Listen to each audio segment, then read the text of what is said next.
Pemerintah Indonesia telah menetapkan status darurat wabah penyakit mulut dan kuku atau PMK yang berlaku mulai 29 Juni 2022 hingga 31 Desember 2022 mendatang. Sejumlah daerah di Indonesia pun melaporkan adanya kasus penyakit mulut dan kuku yang menyerang hewan ternak seperti sapi serta kambing. Di Jawa Barat sendiri, daerah yang melaporkan adanya kasus penyakit mulut dan kuku yakni Bandung, Depok, dan Bekasi. Lalu apakah masyarakat tahu apa itu PMK dan apa yang menjadi penyebabnya? Lalu bagaimana ya kata dokter? Berikut informasinya. Kagak tahu.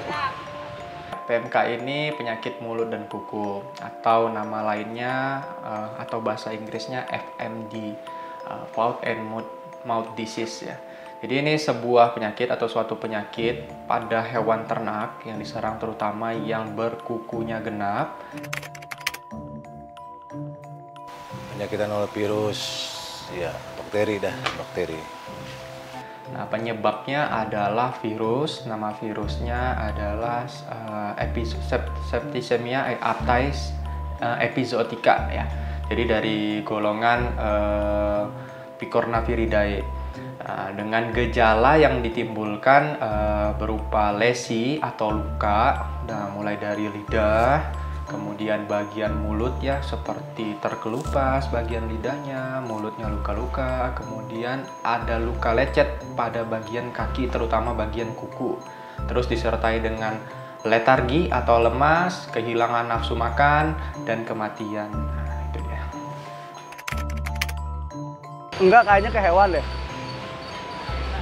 Berdasarkan penelitian ya, PMK ini tingkat morbiditasnya atau penularannya tinggi ya sampai 100%. Jadi dia termasuk airborne disease. Jadi penularannya itu lewat udara, kontak langsung itu sangat tinggi sampai 100%. Tetapi dia hanya menular ke yang dia buat penyakit atau induk semangnya, yaitu hewan ternak yang berkuku genap. Jadi dia tidak menular ke manusia atau tidak bersifat zoonosis.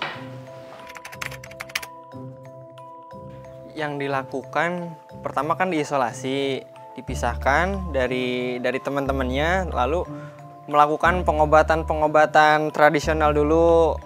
Kalau misalkan gak mempan, manggil mantri, minta pengobatan dari mantri. Kalau saya sih biasanya seperti itu, yang pas kemarin yang satu terjangkit itu.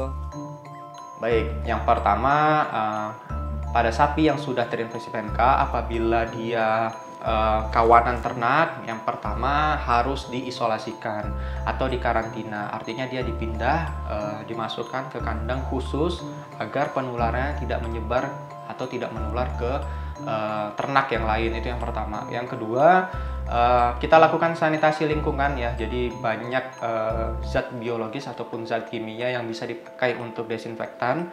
Jadi kita desinfektan seluruh area peternakan, kandang, kemudian tempat makannya, kemudian juga kita berikan obat khusus ya. Jadi yang seperti kita ketahui, virus itu tidak ada obatnya.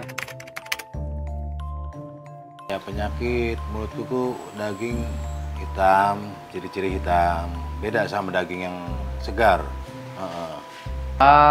Nah, kalau dari namanya aja kan PMK ya, jadi penyakit mulut dan kuku. Jadi spesifikasinya atau tempat lesinya, lukanya hanya di sekitar mulut dan kuku.